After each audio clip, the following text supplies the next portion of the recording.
Hey everybody, Zachary Jeans. Let's keep walking through the Bible. So today is day 179, and we are in 1 Corinthians. We're in the first chapter. We're going to be going through the second half of the first chapter, talking about, well, starting out with why the gospel is just, it's folly to some people, most people. And it's ridiculous to a lot of people, but it's not ridiculous, and it's full of power. And if you've put your trust in Jesus, you know that. And I hope you are in action right now, trusting Christ in your moment to moment. But in general, just entrusting your heart to Jesus isn't folly. It's not I love that word, folly. It's not a foolish venture. It's a wise venture. So, anyway, thank you for the likes. Thank you for subscription. We got another subscriber here a couple days ago. So I appreciate that. And I appreciate the comments on Facebook, YouTube, Twitter. And occasionally I post on True Social. So, yeah, I hope you're doing well. If you ever have any prayer requests, post them in the comments. And sometimes I don't see the YouTube comments right away, but if I see it, I'll pray for you, okay? And if you're posting on Facebook, obviously, I check that every day, so. But I think that's everything. Why don't we get in the Word? Let's pray. Lord, I love you. God, thank you for your word. God, your word isn't folly. It is full of power. Lord, we love you. Please speak to us. Please send us your power, your understanding. Please elevate our understanding. And protect us from the evil one. And we ask that in your holy name, Jesus. Amen. All right. It is a wonderful evening out here. Love sitting out here. It's not cold, but sometimes I like to just wear a beanie. So, all right. 1 Corinthians, chapter 1, verse 18. For the word of the cross is folly to those who are perishing, but to us who are being saved, it is the power of God. For it is written, I will destroy the wisdom of the wise, and the discernment of the discerning I will thwart.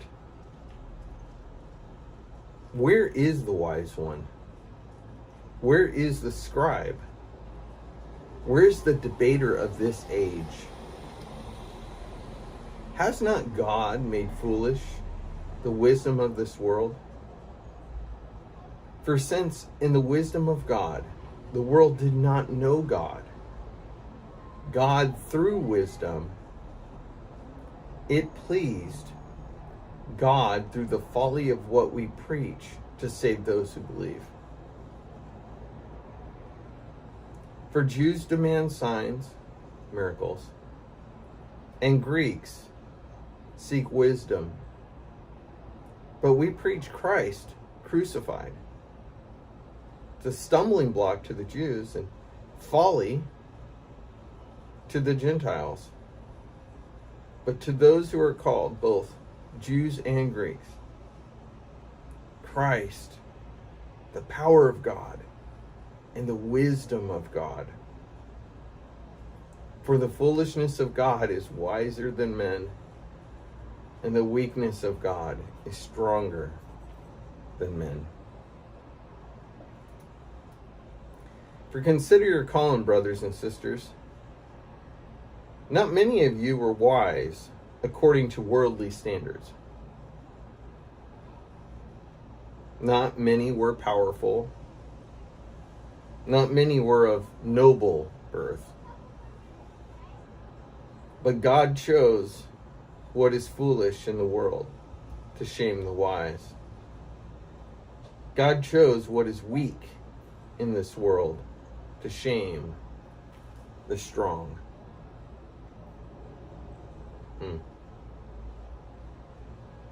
God chose what is low and despised in the world, even things that are not, to bring to nothing things that are, so that no human being may boast in the presence of God. And because of him, you are in Christ Jesus, who became to us wisdom from God, righteousness and sanctification and redemption. So that, as it is written, let the one who boasts boast in the Lord. Man, that's good. For the word of the cross is folly to those who are perishing. For, so there's a clause there. There's a reason it's there for, building an argument on top of something. So what's the for, therefore, for? Well, just previous to that, if you remember last time we were together, Paul finished up his opening there about divisions in the church and stuff, and he closed with this concept. He said, "For Christ did not send me to baptize, but to preach the gospel." So we focused in a lot on that. The implications of, what's Paul saying? Is baptism necessary? Some churches think so, some don't. That's probably not what he's after here. But here he finishes that refrain there, or that sentence, and he says, to preach the gospel, and not with words of eloquent wisdom, lest the cross of Christ be emptied of its power. For the word of the cross is folly to those who are perishing. But to those who are being saved, us who are being saved, it's the power of God. For Christ did not send me to baptize, preach the gospel, not with words of eloquent wisdom, lest the cross of Christ be emptied of its power. For the word of the cross is folly to those who are perishing.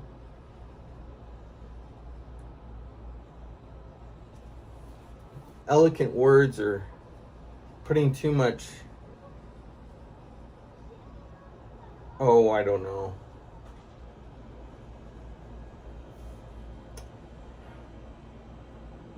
Putting too much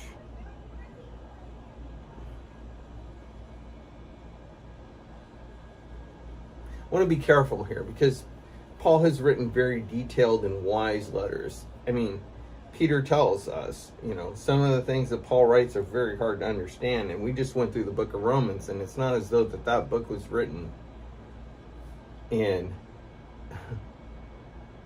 foolish language or simple language.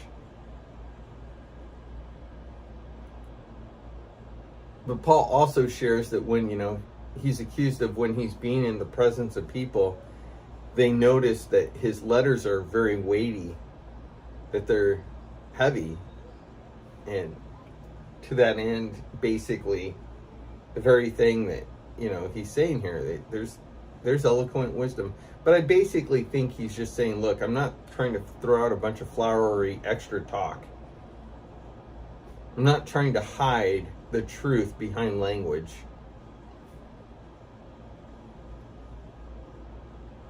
But it's a simple message when you get down to it.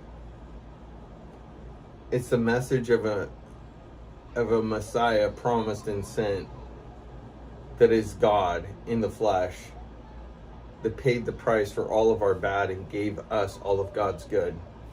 And the only way you can transact on that is by entrusting yourself to that person in that act. Taking your faith and trusting. There's no amount of doing or keeping of rules that will do it. There's no amount of working of special miraculous things on the side over here. There's no amount of flowery teaching around it. It's just a simple message. Jesus said, this is the work of God, that you believe in him whom he has sent. What should we do to be saved, Jesus? And he looks at him and he says, this is the work. This is the stuff you got to do. This is the law you got to keep. Believe in him, he's pointing to himself, whom he points up, as it were, the Father has sent.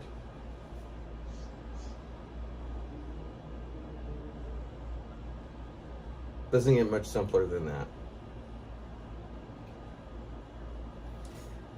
And Paul says that this sounds like idiocy. Just absolute foolishness. And it does. Look, if you just got saved, you know how ridiculous it sounds. If you've been saved for a while, it doesn't sound as ridiculous as it once did to you, or you can't even remember.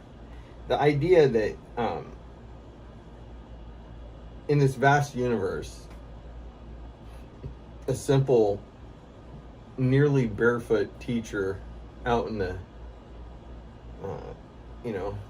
a hayseed from the hill country of, a far-flung country at the edge of the Mediterranean,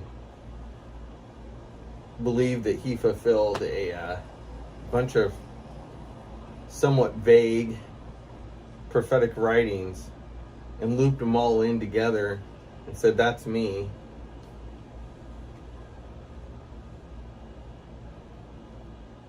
And then probably did some special stuff and people thought it was pretty great, but there's some other religious figures that maybe did the same thing, and he's pretty smart and quick-witted. But when you're around a lot of simple-minded folks, even the people who were religiously trained, he kind of spun them around in circles because he was smart.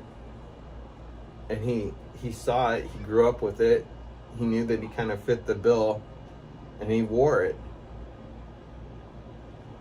And he planned with a rich guy to have him put in a grave, and then the Jews of the time, the Jewish leadership, told the story that he was stolen and taken out of the grave, and they paid off the soldiers. And you could just as easily flip that story around and say that, yeah, they did, and that the people who wrote the Bible told the story that these religious leaders made up this other story about them doing the very thing they did.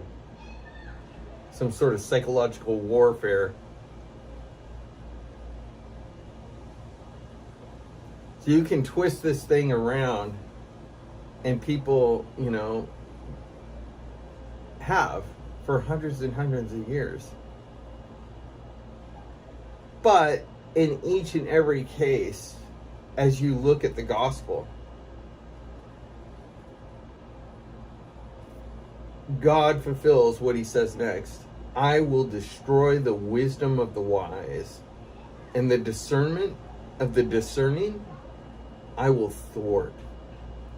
So when somebody takes the story of Jesus and various aspects and starts to try and chip away and pick at it, they might knock off a flake of paint off the car, as it were, but you ain't stripping the whole thing down.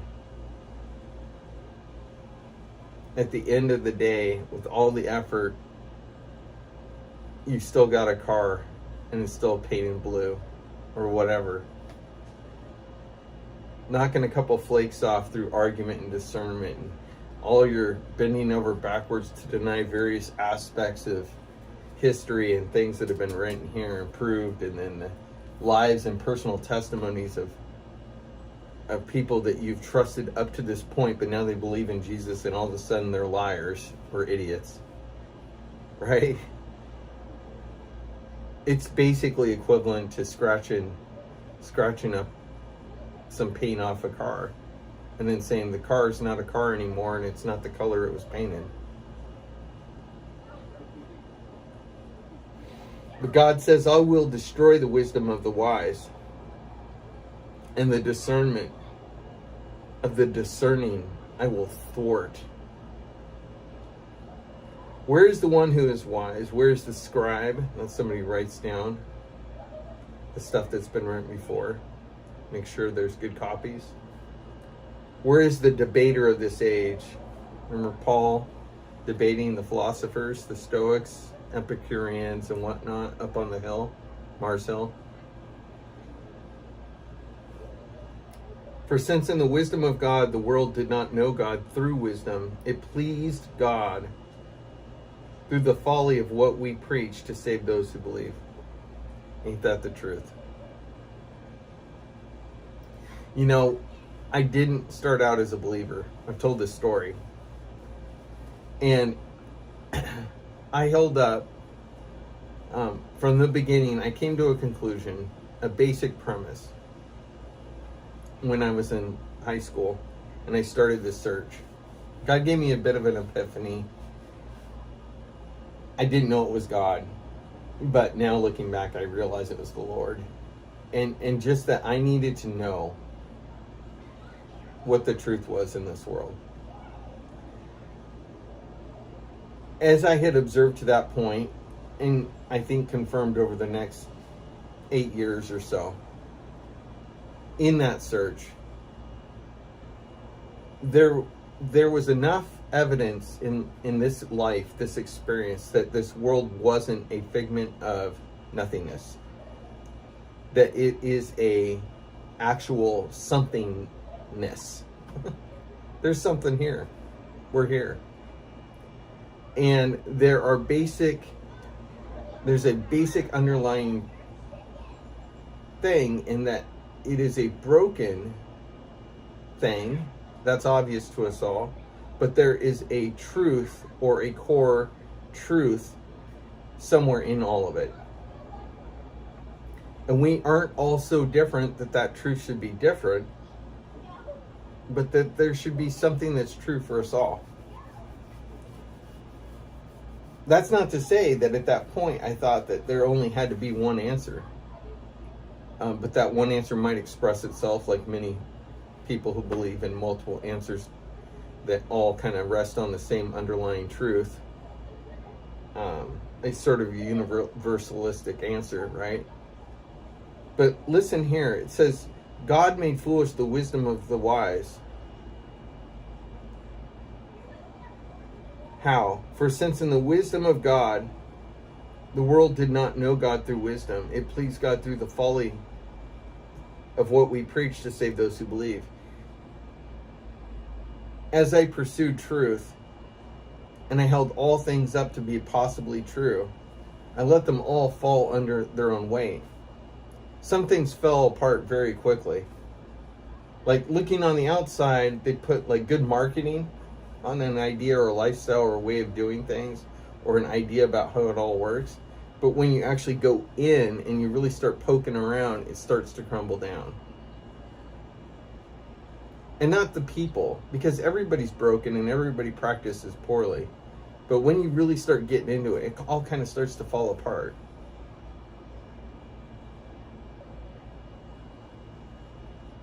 When I, early on in college, had pursued philosophy, I was studying philosophy, I had a scholarship.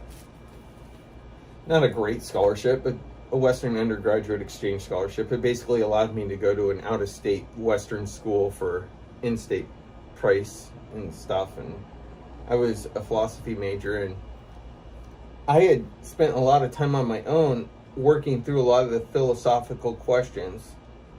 So I thought when I got to university that we were going to actually work with those ideas. I prepared myself.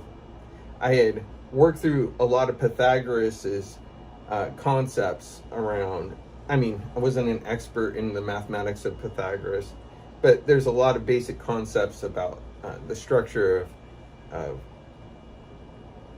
thought around the numbers and ideas there, a lot of thoughts around Platonic views about forms, and there's ideas about logic that come out of Stoicism, and there's all kinds of different things. When I showed up, I had gone through a lot of these things from a base level, from asking those questions and working them through. It's just been hours and hours and hours and hours walking. And at that time, after I left the Army, I knew there was a God, so I talked to God and worked these things out. So then I go to university, and I'm sitting in class, and I realize, oh my goodness, nobody here knows how to talk about any of these ideas. And the professor, whatever professor I had, was just basically reading out of the book what the idea was. They weren't particularly all that skilled at talking. I mean, they could kind of teach through the idea, but the idea that we could then take these tools, these ideas that were surfaced in history by really, really brilliant, wonderful people. I don't know how wonderful they were, but people that really got at something that God made. And again, I was kind of waffling on, I didn't necessarily think that was the God of Jesus Christ at all, but that there was some sort of divine reality there. And, but this whole idea, I kept I'd bring it up occasionally. I'd say, like, well, why don't we do something with this? Let's apply these thinking methods, and let's work it out. Let's find an answer with these things. And it was like, more like, why don't you just memorize how I'm teaching it? It wasn't actually like, let's use this wisdom. Let's use this discernment. So, okay, that was kind of a disappointment, but I went through that year at university and really was disappointed at the end of the year by the level of training that we were getting.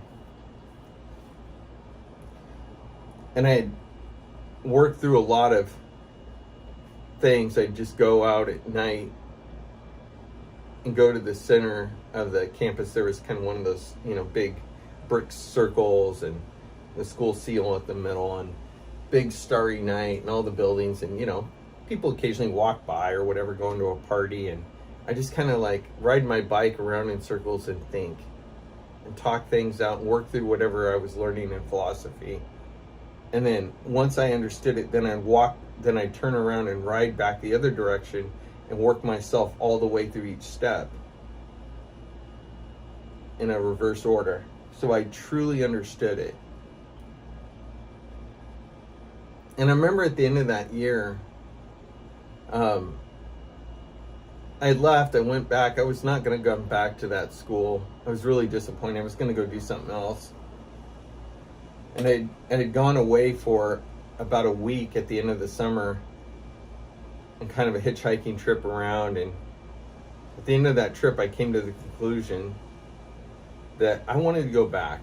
I wanted to go give it another shot and see if I could make something of that school, that program.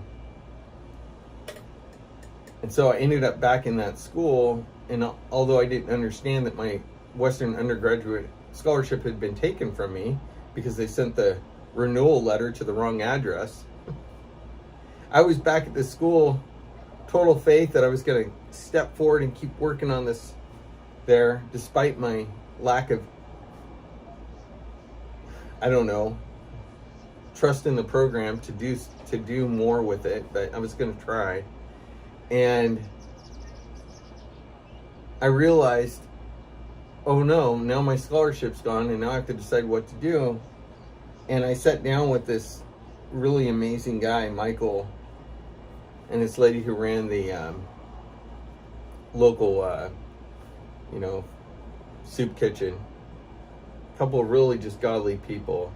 And he spent his life, a very simple life, renting a simple room, and he made it his life to just talk to college students and people and ask them questions in a Socratic method, but also kind of illuminate concepts that were often hidden by prejudice towards the gospel by all the highfalutin thinking of the campus. And I remember spending hours, and I laid out everything I had learned up to that point, all my time in the Army, all my time prior, all my time post university, and I laid out all my explanation, and I explained, and it'll make sense why I'm telling this story to this verse, that the basic substructure of everything that we know relies on the tree trunk of philosophy.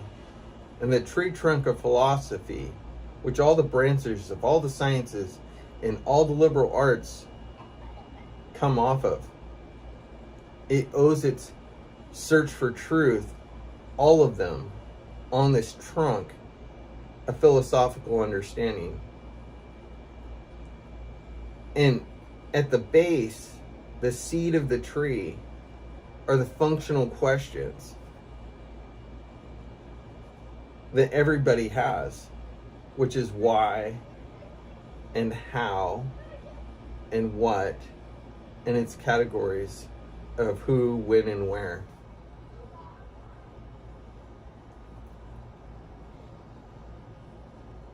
And all the end of what those questions can arrive at is only answers on this side of the veil. It can acknowledge that there's something more because it's evident, but it can't ever arrive at something more than what it has, which is what is here. It can make inferences. It can say that there are things that seem to be more than what we have. And every time they make a scientific discovery, they go, oh, we found it, right? Some new level of seeing deeper or seeing farther or seeing beyond the complexity of this phase of reality. But at every point, they discovered wait a minute, now there's something more. And it has a heartbeat of truth in it. And that heartbeat of truth is that which is just beyond this veil. It is, for since in the wisdom of God, the world did not know God through wisdom, it pleased God through the folly of what we preach to save those who believe. God set up this world. We can get ever so close with wisdom and discernment to see patterns and recognition of a creator. We can get there to see the intricate detail that is not chaotic but organized. We can see and somehow understand and perceive a spiritual nature, and yet still feel that ever subtle distance to the one who gave us that spiritual nature, until you accept this foolish answer, this thing that makes us humble all of our wisdom, that makes us lay it all down and accept this simple, brilliant truth that the death of a man from a desert fulfilled a bunch of scribblings that were special in history. And he illuminated those around him to know that he was, in fact, that one beyond the veil. That he was the one who gave us that spiritual nature in this intricate, beautiful world. And that he loved us so much that he was willing to pierce through that, to come down through, only one, and to abide with us, live with us, teach us, share with us, and then die for us. So that we who were here in this corrupted, broken part of this world could then be raised with him. And through that moment of understanding, that thing which looks so foolish to the world is actually the thing which liberates our minds and our spirit and everything.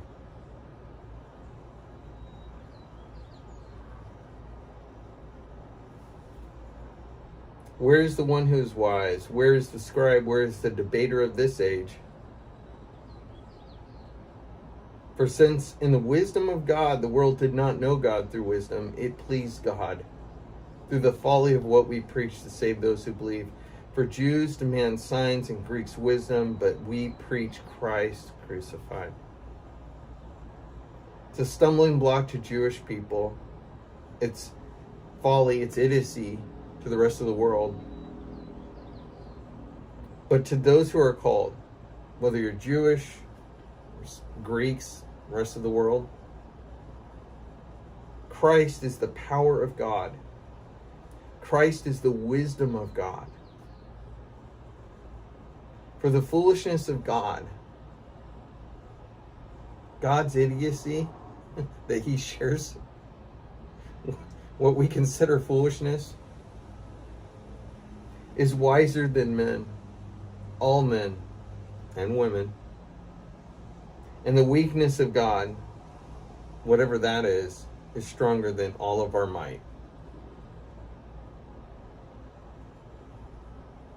And you can think, there aren't many of us that believe in Jesus that do come from wealth or power, come from, higher levels of learning. And all these things actually make us think that we're more powerful or smart than we actually are in comparison to the weakness and the foolishness of God.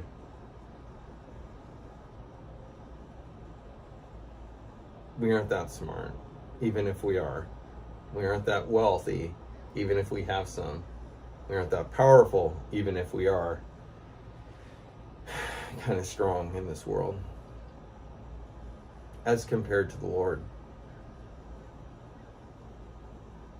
So if we're going to boast, if we're going to lift up ourselves in something, it's not lifting ourselves up for ourselves' sake. It's like, I'm going to boast in the Lord. And I don't care if you think I'm an idiot. I don't care if you think I'm stupid. I know the Lord. And that can piss you off. You can be like, no, you don't. You only think you do. And make him mad.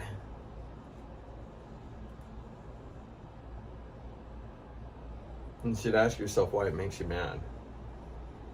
What do you care? Well, you care because someone who knows the Lord like I do, if I have peace and I have sureness in my faith and I do not have doubt in it, that pisses you off because you don't have it. It upsets you. And it's not me. It's that exists or seems to exist. So, I would say instead of shaking your fist at somebody, and I used to do it, even at that university, I used to run into some Christians and man, I'd give them a hard time. Your book's written not by fishermen, it's written by scholars and changed over the centuries. And I'd say all kinds of crap I didn't know what I was talking about at the time because that's what my professors told me. Absolute lies. Things that weren't founded in any historical accuracy at all. I had teachers at my university, one in particular, was adamant, saying things without any source material. And of course, we didn't know. Like, you just assume the guy teaching a university class, like an esteemed, well thought of professor, not some radical, young guy with a master's, wielding opinions, but like somebody who'd been around and carefully thought through things and taught philosophy day in and day out, saying stuff about how this book was not written the way that every scholar in the world, even critics, have to admit now it's written. So, anyway. All of our wisdom in this world, as precious and wonderful as it is as a gift, can never arrive fully at the knowledge of God. The only way you fully arrive at the knowledge of God is through this foolish answer as it appears to the wisdom of this world. And that is the doorway that you walk through. So, until next time, keep walking. God bless you. Bye-bye.